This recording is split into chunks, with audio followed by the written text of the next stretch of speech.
a part of that perhaps older generation that Yeah. could you explain why the older generation though is more responsible, I think you used those words, for their sins or shortcomings?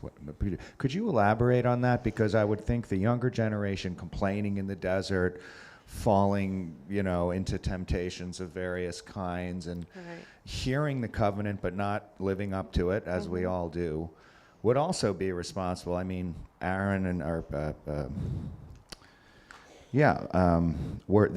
their leaders, Aaron and Joshua, were not young, No. right? So I'm curious about why Moses didn't make it out, and what is the difference of culpability there for the older generation? Well, Moses was told he wouldn't make it out. The Lord told him, you'll lead these people into the wilderness, but you won't reach the promised land. So it was, for Moses, I think he felt that was he had answered the Lord's call to free them from Egypt, get them to the desert, and then guide them to the edge of the Holy Land. So by the end of his life, they're very close to the end to the Holy Land. But the responsibility that he's talking about is, I think it has a lot to do with holding on to what was in Egypt. They had that experience for so many generations that it wasn't until a generation was born in the wilderness that could be taught to be the people to go to the promised land, because the elders still felt like in some way slaves to knowledge, which is Pharaoh and Egypt representing the control in the natural world and the information that we have. And I mean, when we think about it ourselves, how often in us is there, well, this is what it says in the paper, this must be the truth. This is what I read, this is what I heard, or this is what I saw on YouTube, it must be the truth. And to move into the place where we're not relying on outside influences to tell us when we're living with the Lord within. I think that's the difference in the responsibility of those older folks. They tried to let go of what they were thinking, but I don't know that they really could transform. We've got a couple of hands in the back, Kent and Kevin and Martha. This is Kent Rogers, and Susannah, thank you for that lovely presentation. I really loved it. And it reminded me of a passage in the Arcana about manna, and it talks about people who are trusting in the flow of providence. No matter what happens, they're at peace and they wait on the Lord. And also a passage in Divine Providence. I wish I was one of those people that could attach a number to the quote, but it talks about how angels know that one moment leads to the next, all going towards heaven, so that they know that heaven is right now all the time. So in a sense, we're all potentially in heaven right now. It's just a matter of how we see what's going on. And then, of course, our circumstances are so influential on our ability to appreciate and wait with love in the moment. If you're in a lot of pain, that makes quite a bit of challenge to enjoy the moment. Yes. And then tying these things together. Empathy, which is something Gard talked to us about, is something that I've been trying to exercise, not just in relation to people, but the moment. So to hear it with love, to really love the moment as this is the day the Lord has given, and then to hear it, the main two parts of empathy. And I think if we can know the moments in that way, then we'll start to know God. Thank you again.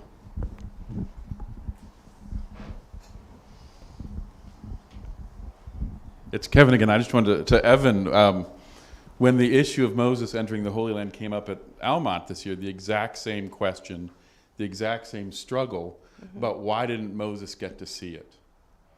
And one of the things that I don't think we appreciate as much is what Moses did get to see.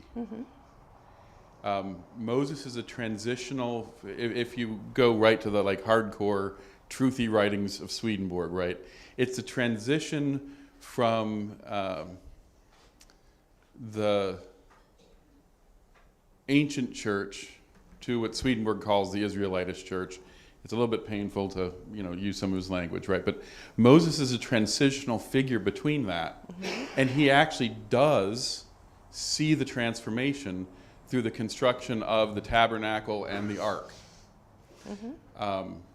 And sometimes we don't realize that we think the Holy Land is the destination of the story, but it might not be the destination of the story. The actual construction of the tabernacle is the true destination of the story, because that's internalizing God. Right. And Moses gets to be a part of that. One might ask, why isn't Moses allowed to enter the tabernacle? Only Aaron is, right? Here's Moses talking to God directly, but now he's not allowed to go and visit God's house.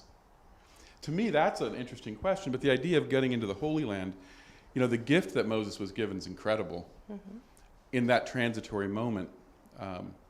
And the thing to remember is each one of these characters is a part of us. My teenage self might want to deal with retirement, but it isn't. I also want us to remember Moses did not want his calling. He asked, why not send Aaron? He's more articulate than I am. And that Moses might not have wanted to go in the tabernacle. He wanted Aaron to take that role. Yeah. Gardner? So Evan asked a pretty good question. I want to follow up with that question too. I believe that Moses was on a high mountain, Yes. and he could see the Holy Land. It was a beautiful vision, and the speech that is given at that step is a high point in the drama. So Moses sees the promised land. He's not prevented from that.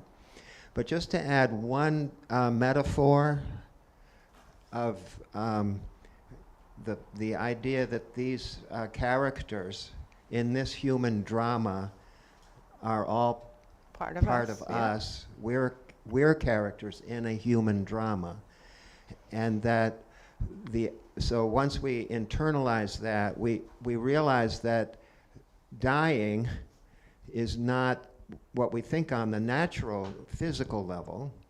Dying is a dying of the ego, a dying of an internal state we no longer need. So Swedenborg, of course, would remind us that it's always about death and rebirth. So that Moses not going in actually,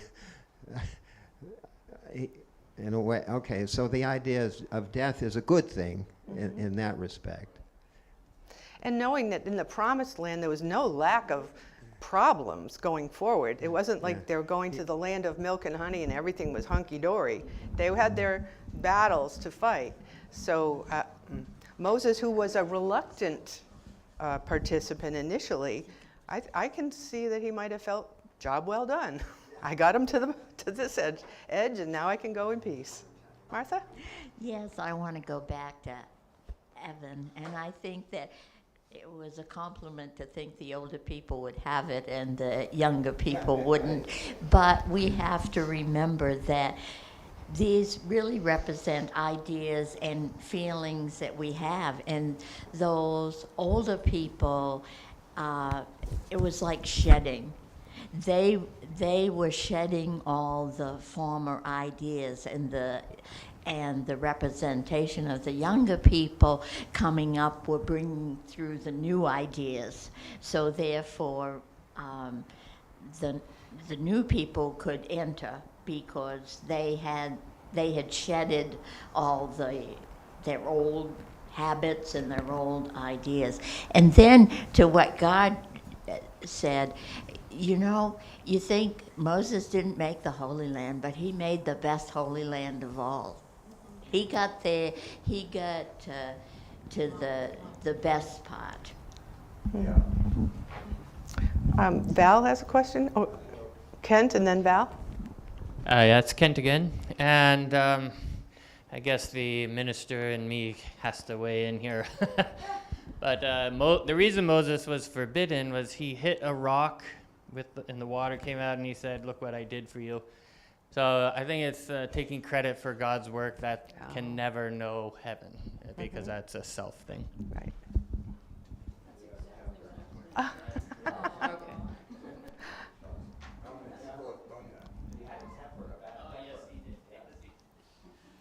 And you know, that's important that you're raising up Moses's human qualities, because that's what all those people in the desert had, human qualities. Oh, what are we going to eat? What are we going to drink?